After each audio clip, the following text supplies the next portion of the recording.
कैसे हैं आप सब। स्वागत है आपका टीचिंग इंस्टीट्यूट में। बात करेंगे बिहार में 7वें चरण शिक्षक बहाली के संबंध में अपडेट। यहाँ पर आपको देखने के लिए मिलेगा कि 7वें चरण बहाली की समस्याओं, जितने भी अभ्यर्थी समस्या से जूझ रहे हैं उनकी समस्याओं का अब सॉल्यूशन होते हुए दिख रहा है, क्योंकि छठे चरण की समाप्ति के बाद ही शिक्षा विभाग ने 7वें चरण की बहाली की तैयारियों में जुटेगा। यानी छठे चरण की बहाली 26 अगस्त 2022 तक कंप्लीट की जा चुकी है। अब शिक्षा विभाग 7वें चरण की बहाली के लिए अपनी जो रोस्टर है वगैरह सब तैयार करेंगे और अपनी तैयारियों को पूर्ण रूप से परिणाम देंगे। सवाल यहाँ ये नहीं है कि 7वें चरण कब से होगी। 7वें चरण एक ना एक दिन तो होने हैं, आज नहीं होगी तो अगले महीने होंगी, यहाँ पर ये बातें हैं। लेकिन क्या सवाल ये है, भाषा व विज्ञान शिक्षकों के कई पद खाली जो रह गए हैं, क्या उनको 7वें चरण शिक्षक बहाली में मौका दिया जाएगा या नहीं। क्योंकि छठे चरण की जहाँ पर बात की जा रही है, छठे चरण में 26 अगस्त को समाप्त जितनी भी प्रणाली है, जो नियुक्ति प्रणाली है वगैरह सब समाप्त हो गई है। अगर सीटों की संख्या देखें तो सीटों की संख्या लगभग 90% के आंकड़े के अनुसार 90% सीटों की संख्या खाली रह गई। यानी शिक्षा विभाग के पास योग्य अभ्यर्थी ही नहीं है। एक तरफ बिहार राज्य में बहुत सारे अभ्यर्थी, पढ़े लिखे अभ्यर्थी, युवा बेरोजगारी की मार खा रहे हैं। दूसरी तरफ शिक्षा विभाग अगर नौकरी दे रही है तो योग्य अभ्यर्थी नहीं। इसका कारण क्या है? इसका कारण बहुत सिंपल तरीके से साफ है। सरकार की नीति कहीं ना कहीं बच्चों पर इफ़ेक्ट पड़ रही है, नौजवानों पर इफ़ेक्ट कर रही है, ये चीज़ें हैं। दूसरा कि कास्टिज़म, जातिवाद के आधार पर जो सीटें होती है उनमें दिक्कतों का सामना सिर्फ और सिर्फ बच्चों को यहाँ पर करने के लिए मिल रहा है। चलिए कुछ ब्यौरा हम लोग जान लेते हैं।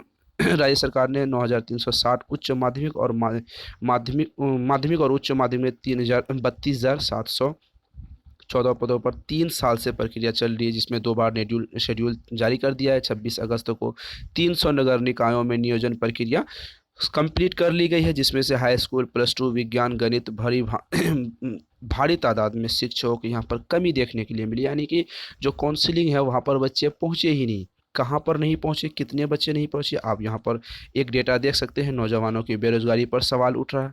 अगर हम यहाँ पर बात करें, हमने कहा कि 90% अभ्यर्थी खाली रह गए हैं, तो ये तो चीज़ जैसे 32,714 पदों के लिए महज 1,800 पद, यहाँ 32,000 की बात हो रही है। लगभग 33,000 सीटों में से 1,800 अभ्यर्थी जब काउंसलिंग करवाएंगे तो जाहिर सी बात है सीटों की संख्या कितनी खाली रह जाएंगी।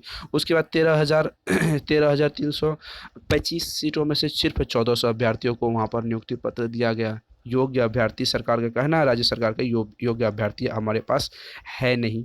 उसके बाद अगर हम बात करें 19,389 उच्च माध्यमिक पदों के लिए केवल 448 पद ही चुने गए। यानी इतनी भारी संख्या में जो सीटें रह गई है, क्या उन सीटों को राज्य सरकार 7वें चरण में मौका दिया जाएगा? हाँ, अखबार के माध्यम से अगर कहा जाए तो हाँ, इनको मौका दिया जाएगा। लेकिन शिक्षा विभाग की तरफ से अभी तक कोई ऐसी जानकारी नहीं प्राप्त हुई है कि 7वें चरण में, छठे चरण में जो बाकी बचे सीट हैं उनको 7वें चरण में ऐड किया जाएगा। अब देखते हैं शिक्षा विभाग इस संबंध में क्या आती है। अगर हम बात करें सीटेट 2022 में अगर जो अभ्यर्थी, अगर 7वें चरण को लेट होगी प्रक्रिया में, तो सीटेट 2022-23 में जो भी एग्ज़ाम होंगे शायद उनको मौका मिलने के चांसेस हैं तब, जब जनवरी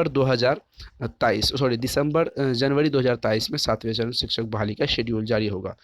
जब तक शेड्यूल जारी नहीं होता है 7वें चरण के, अब तक वहाँ पर कोई भी चीज़ें यहाँ पर नहीं कही जा सकती कब आनी है, क्योंकि सरकार पिछले साल 2021 मार्च 2021 से 2022 पार कर चुकी है। अभी तक सरकार की जो भी मंशा क्लियर नहीं हुई कि 7वें चरण कब आनी है। एक अनुमान लगाया जा रहा है 7वें चरण सितंबर के फर्स्ट वीक में आने के चांसेस हैं।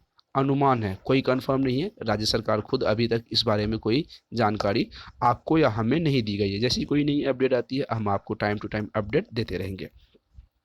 7634993536 इस नंबर पर आप व्हाट्सएप करके कंप्लीट जानकारी ले सकते हैं। सीटेट 2022 के लिए क्लास भी अटेंड कर सकते हैं। हो सकता है कि उन अभ्यर्थियों को मौका मिले सीटेट 2022 में जो अभ्यर्थी नई शिक्षक भर्ती में शामिल होना चाहते हैं। तो फिर मिलते हैं अगली वीडियो में। टीचिंग इंस्टीट्यूट के साथ आप बने रहें, चैनल को सब्सक्राइब करके बेल आइकन को प्रेस करें। Thank you.